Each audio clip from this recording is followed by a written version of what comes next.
Actually, some people will say that you need to focus on the destination, or maybe you need to focus on the end result or the goal or the future.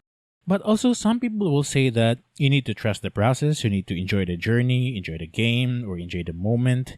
So, asa man gyud ani, di ba? Shall we focus on the present or shall we focus on the future or the destination? So, muna itong istoryahan kaban episode. Hi, this is Owen, and this is IMOHA Podcast. So, this is actually a question lately sa ako, or maybe sa IMOHA lang sa doon, na it's all about the journey and it's all about the destination, no? So, asa kita pa doong ani, o asa kita maabot ani, no? And also, yun sa nato ni pag-abot aning mga inaning kuan, no? So, sa dili ta magsugod, atong paminawan kung kinsa tong sponsors. During my early days, I was really exposed in a team-playing environment. No? So when I was in elementary, nakasud ko sa Boy Scout, na may mga regional meet sa una, no? And sa high school, nakasud ko basketball. Sa every summer, na may basketball league. And also, I was a varsity in football as a goalkeeper during the high school para nakakuha ko scholarship na ako, no? So at my early age, I was really immersed to being a team player, no? At the same time, pag-abot na ako sa college, nagsud ko ROTC, and then for sure, manabaho na nagitay mga ka-team, di ba? So basically, I was exposed in a team environment, and every team nagit siya coaches or maybe managers sa kung manabaho na ta, di ba? So I have noticed that these coaches and also these managers, during the goal settings, no, they're so focused on the goal, they're so focused on the result and everything, di ba? Kung atawag nila kanang goal is more on the destination, kung asa kita pa doon, the result, kumbaga, no? They're really so result-oriented, no? Kung bahalag unsay mahitabo, maghihapon dito, gyapon ta mag-abot sa result gyapon, di ba? So unsay mga mahitabo in between, we still need to calculate kung unsay gina sa result. Kumbaga ang sulti pa na nila no na magkita-kita pa sa finals, kumbaga, di ba? So yung kag winning is winning, di ba? Bisan tog hapit nimo sila na pildi, pero kuto ba ka sa hapit, then for sure pildi bagid gihapon ka, di ba? Daog gyapon sila. So basically mo wag na siya ko ano. That's actually a military principle nga if na-champion na ikaw ang first runner-up, so basically you're the first loser. How much more katong kinsa nagituy wala nakadaog, di ba? Kung wala nakasud sa runner-up. So they're really a loser. So that's actually the principle of the military, no? So they're really so goal-oriented or result-oriented na organization. So murag inana gid ang nahitabo gid ana, no? But on the other hand, most of our families or maybe most of our friends or maybe especially our parents, siguro gano'n na atong mama, atong papa, no, na every time you lose something or maybe you have a failure, they always say like, no, it's okay, no, it's just a game, you know. It's not about winning the game, it's more about playing it, right? And for sure, nakadungog na kag mga inana, no. Now, it's all about the journey. It's not about the destination, it's not about the goal, it's now all about the journey. And some people will say that if you're too focused on the future, then for sure, makalimot ka or dili ka makakita kung unsa day mga nindot nga nasa kilid-kilid, diba? The small happiness is just on the side. Sometimes it's just on your peripheral vision. So basically, naman na siya sa mga kwan. So you're too focused, you're so laser focused on certain things na dili nakakita unsa nasa kilid, diba? So sometimes we just forget to enjoy the moment kung unsa ginaa din hadapita, diba? So say makalimot na gid ta kung unsa giday value day sa life, especially kung we're too focused on the future. Siguro nakadungog na ka sa mga inana ng mga arguments about the journey and the destination. A lot of influencers, by the way, na napon sila mga inana, no? They have actually different ideas, no? They have different advices, they have different thoughts, kumbaga, diba? And some will say that, you know, you need to enjoy the moment, you know, you enjoy life, enjoy the present, no?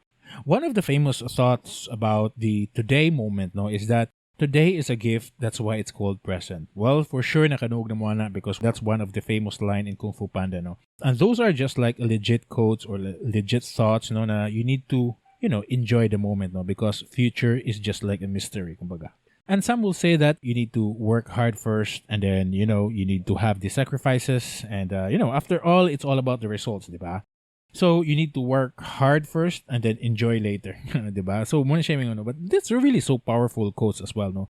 So, those two are arguments. It's really like contradicting with each other. So, akong pangutan na, asa man dyan ka na, no? Asa magkaganahan nga mo tuo? Are you focusing on the future or are you just enjoying the moment? So, maybe you'll ask me why I ask this kind of scenarios, no? Because during sa panabaho na ako, nakasaway ko na operations, nakasaway ko sa sales, nakasaway ko sa admin, nakasaway ko sa planning and execution and everything, no? And so, sa ako lang na-notice ako ang mga boss, no? Na sila something in common, no? They only need to have that result, no? Regardless kung unsay buhaton, basta makuha lang gyapon ang result. Dili sila makasabot kung unsay intention about the execution, dili sila kasabot ana, is because it's not really convertible into cash, di ba? So, they really don't care how you do it as long as makuha lang nimo kung unsa ilang gusto. As long as ma-convert na nimo into cash, di ba? So, I think nakasabot mo na ako ana sa inana na scenario.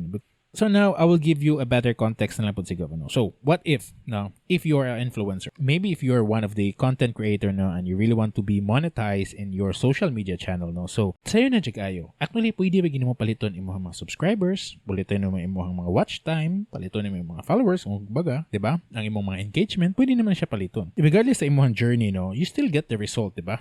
So, maghimo ka imong channel karon and tomorrow pwede na ka ma-monetize is because pwede naman siya paliton ka no. So now my question there is that mo ba siya mo ganahan?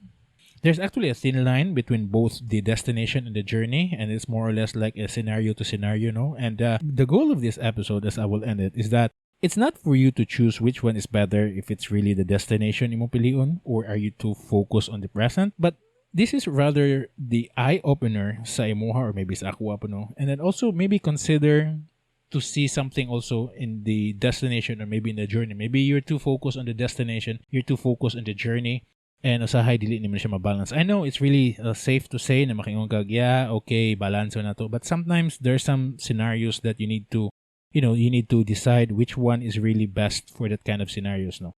Maybe you have also some scenarios that you're too focused on the future but nakalimutan day kag unsa day na mo, like for example families or maybe for example mga friends, diba? Or maybe ikaw po sa yung klaseng tao nga you're too focused on your family kung unsay happiness karon nga pagkaugma day wala ka kabalo kung asa ka pa dong, diba? So I don't know, you have your own experiences, I have my own, no? And if you want to share your experiences as well, you can always message us or comment in the comment section kung ba makabalo may kung unsa day mong story, or maybe you can email us at imohapodcast@gmail.com para makabaluta kung unsa gid mong story, di ba? Pwede sa ginyo dungagan kung unsa mga thoughts ninyo about ana, no? So mo na siya, no? And so if ganahan juga makadungog sa amo ang mga istorya kung unsa imong mga thoughts dinhi sa IMOHA Podcast, then we are available in YouTube, Spotify, Apple Podcast, Google Podcast, Facebook, Instagram, Pinterest, and Buy Me a Coffee. And now we are expanding actually our social media. And tanaw-tanawa lang ninyo kung asa dapitan. Mostly nasa Facebook namin newsletter, and you will see there kung sa mga updates na to sa tuwang sa podcast basically. Alright? Well, siguro I think muna na siya nga kuang-kuan karon this episode, and ay lang ninyo kalimti basta magluto, maglimpyo, manghugas, manglaba, magkaon, maginusara. Kaya na podcast para sa IMOHA. I'll see you in the next episode, and I always love you. Bye-bye.